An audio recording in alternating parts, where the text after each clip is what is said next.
നമ്മുടെ മുസ്ലിമീങ്ങളൊക്കെ വന്ന വല്ലാത്തൊരു ദുസ്വഭാവമാണ്. എവിടെയൊക്കെ മരിച്ചാല് മയത്ത് കാണാനുണ്ടോ വരി നീ കാണാത്തവരാരെങ്കിലും ഉണ്ടോ എന്ന് ഇങ്ങനെ വിളിച്ച് വരുത്തല. എക്സിബിഷന് വെക്കണമായി ഉണ്ടോ. മാത്രമല്ല എപ്പോഴും സ്വഭാവം തുടങ്ങി ആളുടെ ഒന്നാം മുഖാണ്ട് തുറന്നാട്ട് വെക്കുക. എന്നല്ല കാണാളൊക്കെ അടുത്ത കാലം വരെ ഒരാൾ ഇരുന്നിട്ട് ആരും വരുമ്പോ തുറക്ക, പിന്നെ മൂടിയൊക്കെ വെക്ക് ദൂരക്ക. അപ്പൊ അത് തുടങ്ങിയിട്ട് അതും വേണ്ടല്ലോ ഇങ്ങനെ ഇടങ്ങേറാകാൻ കയ്യടി.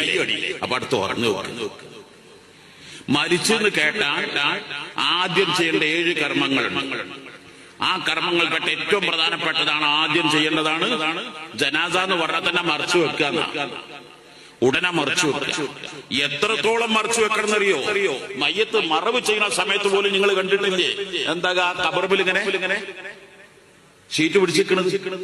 കഫം പൊടല് പൊന്നതല്ലേ. എന്നിരുന്നാലും ശരി, എപ്പോഴും മയ്യത്ത് മറക്കുക വേണ്ട. ഇത് നമുക്ക് തുറന്നിട്ട് ഇങ്ങനെ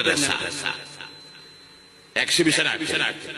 ഇപ്പൊ എവിടെ മയ്യത്ത് കാണാൻ ചെന്ന് നോക്കിയാലും കാണാൻ കഫം പൊടാണ്ട് നീക്കിട്ട് കാണുന്നോലൊക്കെ കണ്ടോട്ടെ. കണ്ടോളി. ഏതായിരുന്നാലും ഇസ്ലാം ഇതൊക്കെ പഠിപ്പിക്കുക. പക്ഷെ മുസ്ലിമീങ്ങൾക്ക് ഇതൊന്നും വേണ്ട. ആ ഡോക്ടർ മിനിഞ്ഞാന്ന് മരിച്ചു, ചൊവ്വാഴ്ച രാത്രി മരിച്ചു, ബുധനാഴ്ച